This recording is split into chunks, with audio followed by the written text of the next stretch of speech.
नमस्कार, आप देख रहे हैं सत्य घोष न्यूज और मैं हूं आपके साथ ज्योतिका। आइए रुक करते हैं खबर की ओर। महोली बम्भोरा एलिया के किसानों से 28 तारीख को पंचायत पहुंचने की अपील की। किसान नेता पिंदर सिंह सिद्धू बम्भोरा तिराहे पर किसानों से मीटिंग कर 28 तारीख की किसान पंचायत में पहुंचने की अपील करते हुए कहा। सिद्धू ने कहा, जब उद्योगपतियों कर्ज माफ हो सकता है तो आम जनमानस का क्यों नहीं। किसानों, मजदूरों, आम जनमानस का सहारा में जमा पैसा सरकार तत्काल वापस कराए। प्रत्येक विद्युत कनेक्शन धारक को 300 यूनिट बिजली फ्री। किसान संपूर्ण कर्जा माफी। प्राइवेट नर्सिंग होम हो रही धांधली एवं प्राइवेट स्कूलों में हो रही लूट जैसे विभिन्न मुद्दों को लेकर नवीन गल्ला मंडी सीतापुर में किसान मजदूर संघर्ष मोर्चा के बैनर तले 28 सितंबर 2024 को किसान पंचायत का आह्वान किया है। आप सभी साथी पंचायत में पहुंचकर कार्यक्रम को सफल बनाए। किसान नेता ने कहा, आप चाहे जिस संगठन से हैं, सामाजिक मुद्दे पर हम सब मिलकर लड़ेंगे। आप सभी साथी सादर आमंत्रित हैं। सत्य घोष न्यूज चैनल सीतापुर से लक्ष्मीकांत वाजपेयी की खास रिपोर्ट।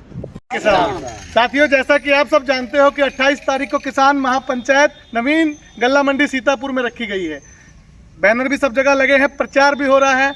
प्रत्येक गांव जाके हम लोग कोशिश कर रहे हैं, व्हाट्सएप के माध्यम से, सोशल मीडिया के माध्यम से, और गांव-गांव जाके प्रचार भी कर रहे हैं ताकि आप सब तक यह सूचना पहुंच सके कि किन मुद्दों को लेकर यह पंचायत रखी गई है। आपको पता है कि जनहित के मुद्दों की बात करने वाला कोई भी नहीं है। जो बंदा जनहित की बात करता है उसको आपका सहयोग जरूरी है। हमने जो मुद्दे इस बार पंचायत में रखे हैं, सबसे पहला जो मुद्दा रखा है वो ये रखा है कि अगर उद्योगपतियों का कर्जा मोदी सरकार माफ कर सकती है तो किसानों, मजदूरों का समूह और छोटे दुकानदारों का कर्जा क्यों नहीं माफ हो सकता। दूसरी बात ये हमने कही है कि लाइट बिल जो कनेक्शन पहले दिए गए गरीब गांव के किसानों को, उनसे ये कहा गया कि घर का कनेक्शन आपका फ्री है, तो फ्री के चक्कर में लोगों ने लाइट के कनेक्शन ले लिए। आज 8-8, 10-10 साल हो गए, लोगों का बिल बना पड़ा, किसी का 50,000, 60,000, 70,000 घरेलू बिल बना पड़ा है। तो वो जो पुराना बिल है उसको तत्काल माफ किया जाए। और मोदी जी ने खुद अपने भाषणों में कहा था, अभी जब चुनाव था तो उन्होंने कहा था कि आप नहीं चाहते कि आपका बिजली का बिल जीरो आए। तो मोदी जी जो आपने बात कही थी कि बिजली का बिल जीरो आए, आज ये हम सब आपसे अपील करते हैं कि जैसे दिल्ली में 300 यूनिट बिजली फ्री है, ऐसे प्रत्येक गांव, प्रत्येक शहर में, उत्तर प्रदेश में यह बिजली का बिल 300 यूनिट फ्री हो, किसी को भी बिल ना देना पड़े। उससे ज़्यादा बिल आए तो लोग देंगे। अगला मुद्दा हमने रखा, जो आप कापी किताबें एक ही दुकान से, सरकारी जो प्राइवेट स्कूल है, एक ही दुकान से लेने के लिए मजबूर कर देते हैं हमारे बच्चों को, अभिभावकों को।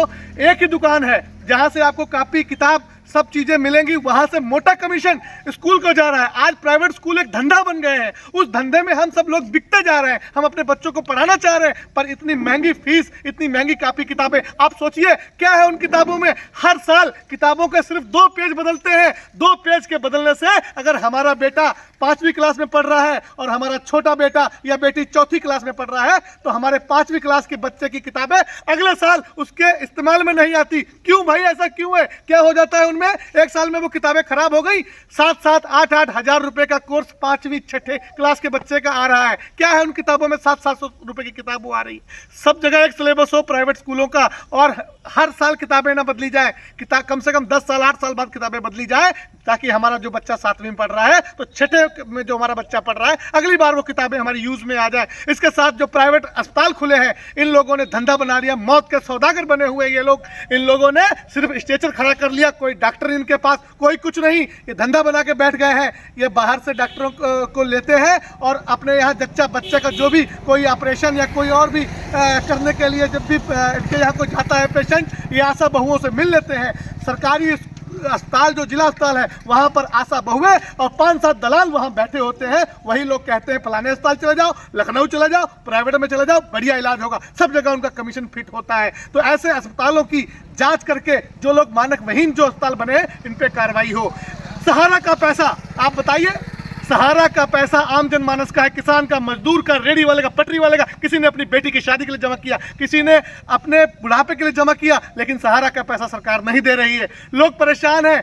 12-14 साल हो गए, 10 साल से मोदी सरकार है, लोगों को उम्मीद थी, तो क्यों नहीं सहारा के सारी चीजों पे जमानत सब जब्त करके उनका सब इतना साम्राज्य फैला हुआ है, क्यों नहीं गरीबों को उनका पैसा सरकार वापस दे रही। ये भी हमारा मुद्दा है। तो हमारा सबसे निवेदन है, और भी कई मुद्दे हैं, ज़्यादा हम नहीं बोल पाएंगे क्योंकि 15 मुद्दे हैं, 10-5 तो हमने बता दिए, बाकी और भी वहाँ जोड़ेंगे, कुछ और भी बताएंगे। आप सबसे निवेदन है कि अपना कीमती समय निकाल के आप लोग 28 तारीख को गरीब किसान, मजदूर, नौजवान, युवा, माताएं, बहनों, सबसे मेरा निवेदन है 28 तारीख को आप गल्ला मंडी सीतापुर पहुंचो, पंचायत को सफल बनाओ। अगर आपकी यह पंचायत सफल होती है, जनहित के मुद्दे में और भी लोग काम करेंगे। अगर लोग आप अपने ही मुद्दे पे आप नहीं जाएंगे तो पंचायत में जाएगा कौन, ये भी सोचिए। अगर आप ये मत सोचिए कि उनका होगा तो मेरा होगा, मेरा हो जाएगा तो उनका होगा, तो सबका हो जाएगा। आपको अपना काम कराने के लिए खुद हिम्मत करनी पड़ेगी, जाना पड़ेगा। आज हमारी आपकी बात सुनने वाला कोई नहीं। जो काम सांसद को करना चाहिए, विधायक को करना चाहिए, चेयरमैन को करना चाहिए, वो आज हम जैसे लोगों को करना पड़ रहा है। और हम आपसे वादा करते हैं, अगर आप पंचायत में आएंगे, जनहित के मुद्दे आपके मुद्दे हैं, आपका काम जरूर होगा। और हमने गरीबों के लिए और एक मुद्दा रखा है, वो भी इसमें है कि जो लोग पात्र हैं उनको गाँव में मकान नहीं मिल रहा, शौचालय नहीं मिल रहा। जो अपात्र हैं, मोटा कमीशन लेकर प्रधान, सेक्रेटरी, वीडियो, यहाँ तक कि सीडीओ अधिकारी भी जो भी है विकास भवन के मिली भगत करके ऐसे लोगों को कॉलोनी देते हैं, ऐसे लोगों को आवास देते हैं जिनके पास पहले से आवास होता है। और वो लोग क्या करते हैं, सिर्फ पैसा निकाल लेते हैं, क्योंकि आवास पहले से बना है, उस पैसे की बंदर बाट कर लेते हैं। गरीब को आवास नहीं मिलता। और मैं ये भी कहना चाहता हूँ मोदी जी से, योगी जी से, कि जो पैसा आप देते हो 1,20,000, 3 लाख, 1,40,000, उसमें अब घर नहीं बनते। कम से कम 3 लाख रुपए एक कॉलोनी का मिलना चाहिए। इन्हीं मुद्दों के साथ हम बड़ी पंचायत कर रहे हैं। आप सबसे निवेदन है कि सब लोग पहुंचिए और पंचायत को कामयाब बनाइए। जय जवान, किसान मजदूर एकता। धन्यवाद, नमस्कार। इस खबर में बस इतना ही। बने रहिए सत्यघोष न्यूज के साथ। लेटेस्ट अपडेट पाने के लिए हमारे चैनल सत्यघोष न्यूज को सब्सक्राइब करें, शेयर करें और बेल आइकन दबाना बिल्कुल ना भूलें।